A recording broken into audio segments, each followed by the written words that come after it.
Assalamualaikum warahmatullahi wabarakatuh. Selamat malam. Perkenalkan, nama saya Muhammad Nova Firdaus dengan NIM 0566243391, mahasiswa Universitas Terbuka UPJJ Banjarmasin, semester 1. Pada video kali ini saya akan mempresentasikan tugas 1 dari mata kuliah Algoritma dan Pemrograman, yaitu tentang sistem penggajian karyawan berdasarkan golongan dan jam lembur. Materi yang saya akan bahas meliputi analis kasus, flowchart, dan pseudocode.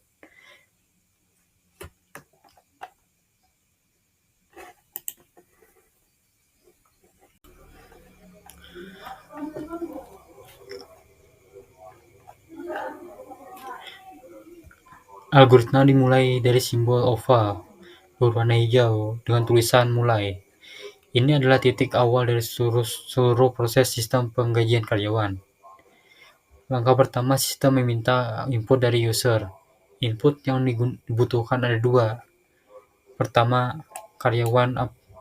golongan karyawan apakah A, B, atau C. Dan kedua, jam lembur, yaitu berapa jam karyawan tersebut lembur. Simbol jajar genjang berwarna biru ini menandakan bahwa ini adalah proses input atau masukan data. Setelah input diterima, sistem masuk ke keputusan pertama, yaitu mengajukan golongan karyawan. Perhatikan, ini adalah simbol diamond atau belah ketupat, warna kuning kehijauan yang menandakan ini adalah proses percabangan. Di sini ada 3 kemungkinan jalur. Jalur pertama, golongan A gaji pokok 5 juta, golongan B gaji pokok 6.500.000, golongan C gaji pokok 9.500.000.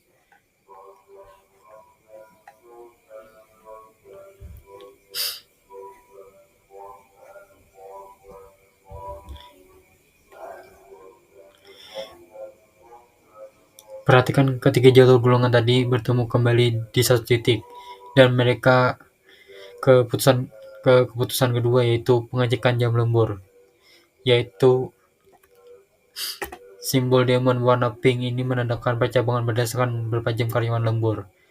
Di sini ada 5 kemungkinan percabangan. Cabang pertama, lembur 1 jam, maka gaji lemburnya 30% dari gaji pokok. Lembur 2 jam, maka gaji lemburnya 32% dari gaji pokok. Lembur 3 jam, maka gaji lemburnya 34% dari gaji pokok.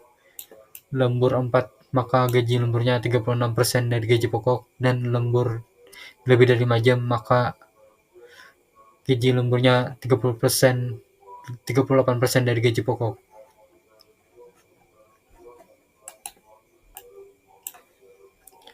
Dan cabang kelima,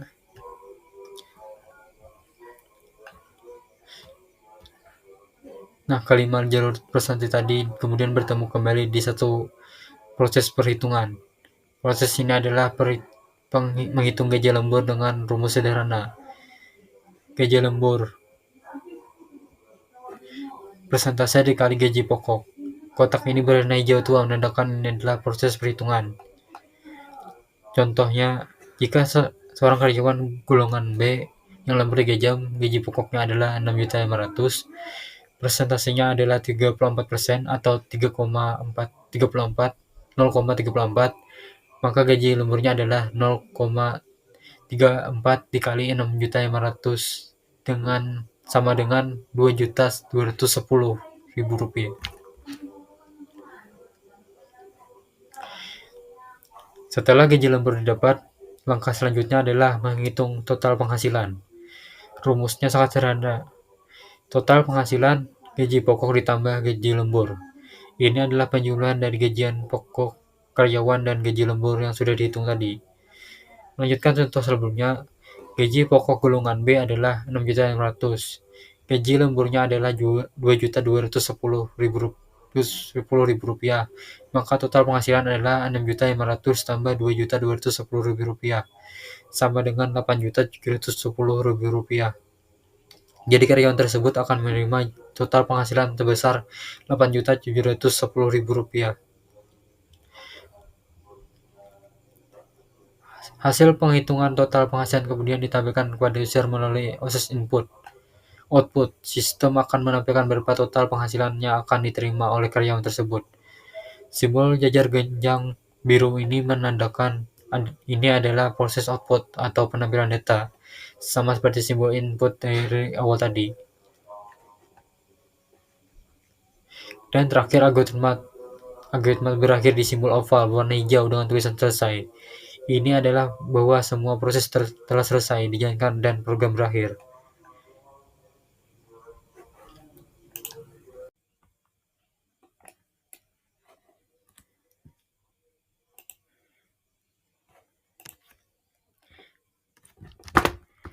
Baik, sekarang kita melanjutkan ke bagian pseudocode. Pseudocode adalah penulisan algoritma menggunakan bahasa yang menyerupai bahasa pemrograman, tapi lebih sederhana dan tidak terikat pada sintak bahasa pemrograman tertentu. Tujuan pseudocode adalah untuk memudahkan pemahaman logika algoritma sebelum diimplementasikan ke dalam bahasa pemrograman yang sebenarnya seperti Python, Java, C++, atau bahasa lainnya. Mari kita bahas pseudocode untuk sistem penggajian karyawan ini bagian per bagian.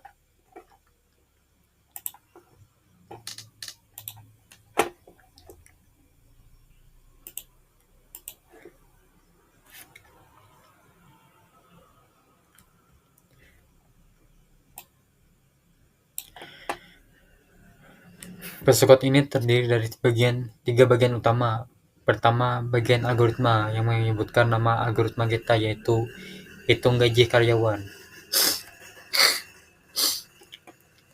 Kedua, bagian deklarasi yang mendefinisikan variabel-variabel yang akan digunakan beserta tipe datanya.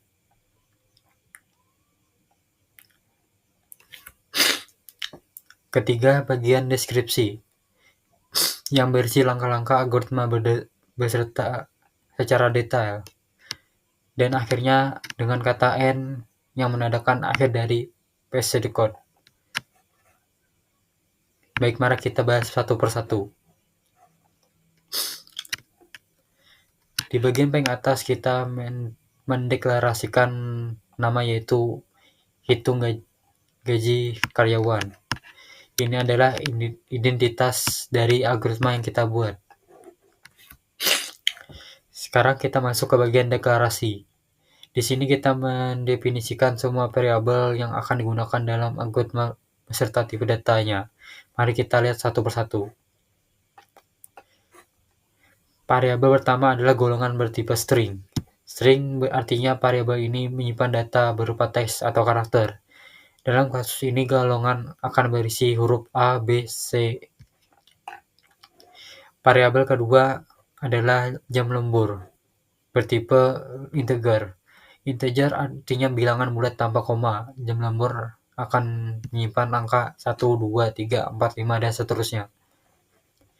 Variabel ketiga adalah gaji pokok, juga bertipe integer. Variabel ini akan menyimpan nilai gaji pokok karyawan dalam rupiah, seperti 5 juta, 6 juta 500, atau 9 juta 500. Variabel keempat adalah persentase bertipe real. Real adalah bilangan desimal atau pecahan. Persentase akan menyimpan nilai seperti 0,30, 0,32, 0,34, atau seterusnya. Ingat, 30% ditulis sebagai 0,30 dalam bentuk desimal. Variabel kelima adalah gaji lembur bertipe real. Karena gaji lembur adalah hasil perkalian antara persentase dan gaji pokok, hasilnya bisa berupa bilangan desimal. Dan variabel terakhir adalah total penghasilan, juga bertipe real. Variabel ini akan menyimpan hasil akhir dari penjumlahan gaji pokok dan gaji lembur. Jadi kita memiliki 6 variabel, 2 variabel untuk input, golongan, dan jam lembur, dan 4 variabel untuk proses dan output, gaji pokok, persentase, gaji lembur, dan total penghasilan. Sekarang kita masuk ke bagian deskripsi, yaitu inti dari algoritma yang berisi langkah-langkah yang harus dilakukan. Mari kita ikuti langkah-langkah demi langkah. Input golongan. Input jam lembur. Langkah pertama adalah meminta input dari user. Perhatikan dua baris input di sini. Baris pertama input golongan, artinya sistem akan meminta user untuk masukkan golongan karyawan, apakah A, B, atau C. Baris kedua input golongan. Baris kedua input jam lembur, artinya sistem akan meminta user untuk memasukkan berapa jam karyawan tersebut lembur. Fungsi input ini akan menampilkan prompt atau pertanyaan kepada user dan menyimpan jawaban user ke dalam variabel yang disebutkan. Dialog 1. Masukkan golongan A, B, atau C. B. Dialog 2. Masukkan jam lembur 3. Langkah kedua adalah menentukan gaji pokok berdasarkan golongan. Berdasarkan golongan yang diinput tadi. Di sini kita menggunakan struktur percabangan if, else, if. Perhatikan baik-baik. Baris pertama if golongan sama dengan A dan if artinya jika dan artinya maka. Jadi artinya jika golongan sama dengan A maka gaji pokok di asing berikan nilai 5 juta. Perhatikan simbol panah kiri ini adalah operator segment atau pemberian nilai, artinya nilai di sebelah kanan 5 juta. Dimasukkan ke dalam variabel di sebelah kiri gaji pokok. Kemudian else if golongan sama dengan B. Else if artinya maka jika. Artinya jika tidak. Jadi ini adalah percabangan alternatif. Maka gaji pokok diberikan nilai 6.500.000. Dan else if golongan sama dengan C dan maka gaji pokok diberi nilai 9.500.000. Dan blok percabangan ditutup dengan kata and if yang menandakan akhir dari struktur if. Jadi setelah blok ini dijalankan, variabel gaji pokok sudah memiliki nilai sesuai dengan golongan yang dipilih.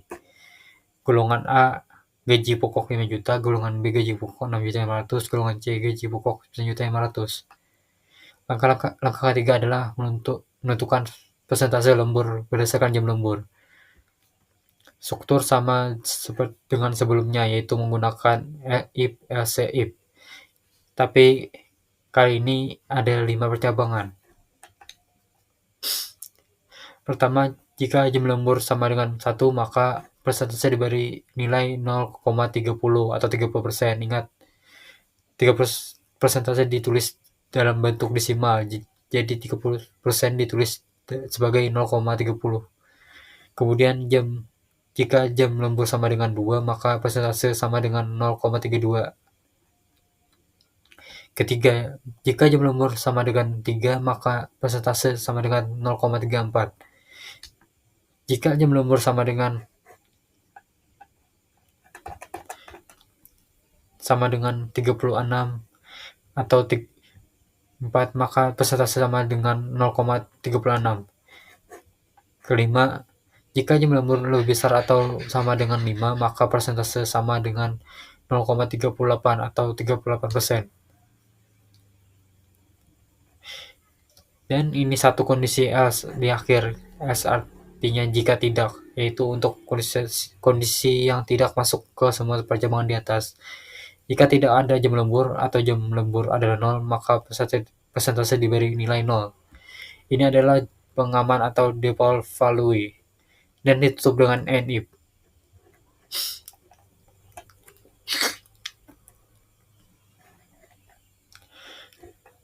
Langkah keempat adalah menghitung gaji lembur. Rumus sederhana, gaji lembur sama dengan persentase dikali gaji pokok. Perhatikan simbol perkalian menggunakan tanda kali. Contoh, jika persentase adalah 0,34 dengan gaji pokok adalah 6.500.000, maka gaji lembur adalah 0,34 dikali 6.500.000 sama dengan 2.210.000 rupiah. Hasil perhitungan ini disimpan di dalam variabel gaji lembur. Langkah kelima adalah menghitung total penghasilan. Rumusnya total penghasilan sama dengan gaji pokok tambah gaji lembur. Ini adalah operasi penjumlahan sederhana. Melakukan contoh tadi. Gaji pokok adalah 6.500.000. Gaji gaji lembur adalah 2.210.000 rupiah. Maka total penghasilan adalah 6.500.000 ditambah 2.210.000 rupiah yang sama dengan 8.710.000 rupiah.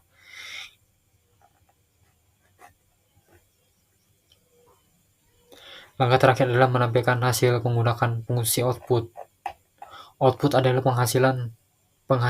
total penghasilan. Artinya output total penghasilan, artinya sistem akan menampilkan nilai dari variabel total penghasilan kepada user. Jika user akan melihat berapa total penghasilan yang diterima oleh karyawan tersebut.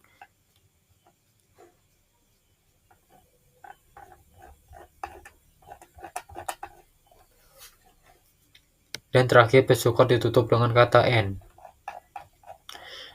Menandakan akhir dari algoritma hitung gaji karyawan.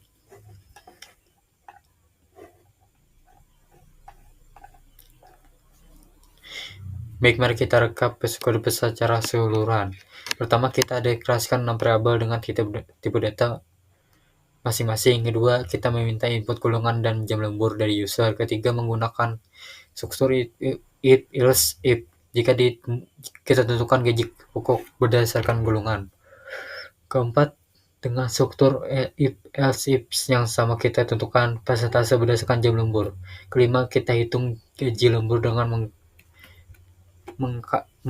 mengalihkan persentase gaji pokok. Keenam, kita hitung total penghasilan dengan jumlah gaji pokok dan gaji lembur. Dan terakhir, kita tampilkan hasil total penghasilan pada user.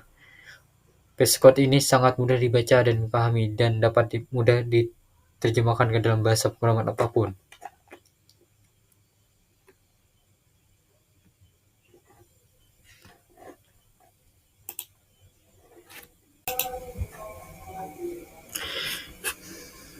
Baik, sekarang kita masuk ke bagian flowchart.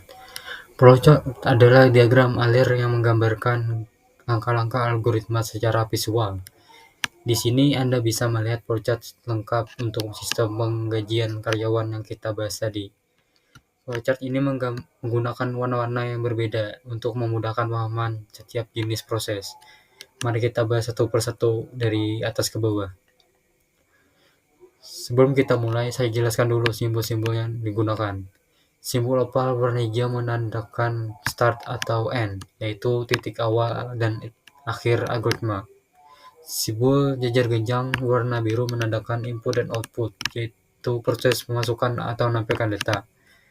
Simbol demon atau bola ketupat menandakan decision atau keputusan, yaitu percabangan berdasarkan kondisi tertentu. Dan simbol persegi panjang menandakan proses atau proses seperti penghitungan atau penetapan nilai. Untuk proses, saya gunakan warna yang berbeda-beda. Warna ungu, pink, dan merah untuk golongan karyawan, warna oranye dan untuk penghitungan lembur, dan warna hijau tua untuk perhitungan akhir. Baik, mari kita ikuti alurnya.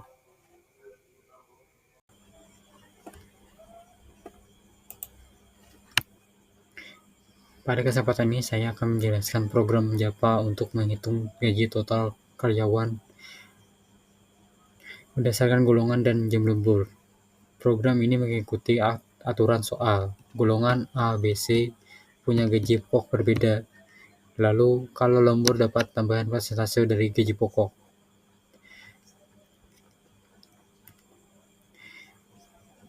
Bagian import dan kelas.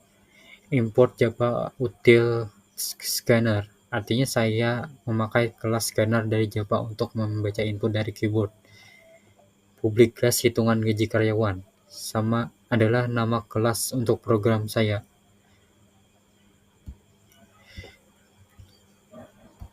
Main adalah titik mulai program. Di dalamnya saya buat objek scanner bernama input. Saya bisa minta dari dari pengguna. Deklarasi variabel. Golongan untuk menyimpan ABC, jam lembur untuk menyimpan berapa jam dia lembur, gaji pokok untuk gaji dasarnya tergantung golongan, persen lembur untuk menyimpan angka persen, misal 0,30. Gaji lembur bisa hasil perhitungan lembur. Gaji lembur hasil perhitungan lembur, total gaji pokok tambah gaji lembur. Program minta dua data, golongan dan jam lembur. Golongan dibaca sebagai teks, jam lembur dibaca sebagai angka. Di sini saya akan cek golongannya. Saya pakai equal ignore case supaya A besar tetap diterima. Kalau A gaji pokok 5 juta, kalau B 6.500.000, kalau C 9.500.000. Kalau bukan ABC, program kasih pesan golongan tidak valid, lalu berhenti untuk cegah perhitungannya salah.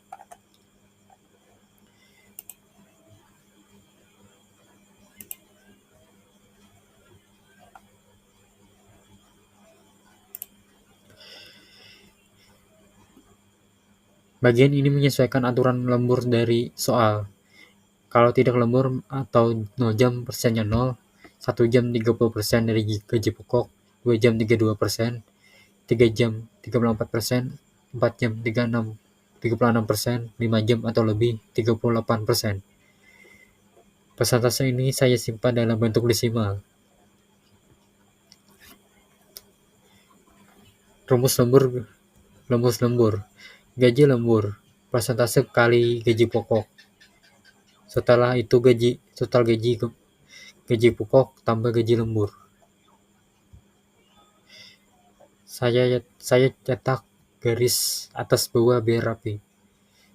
Golongan to overcast supaya tampilan huruf besar. Saya cast ke long supaya angka rupiah tidak ada koma desimal yang ditampilkan. Golongan gaji pokok dan gaji lembur dan total penghasilan. Input close. Ini adalah menutup resource scanner. Ini kebiasaan baik dalam Java.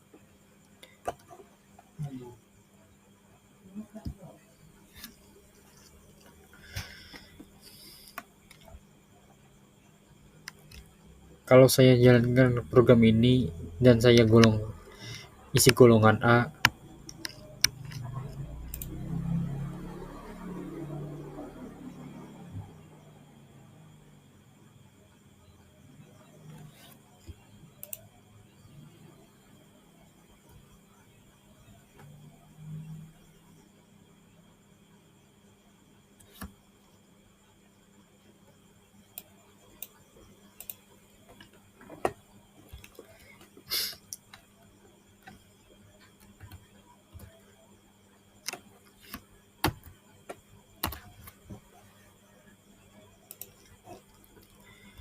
dan jam lembur 2,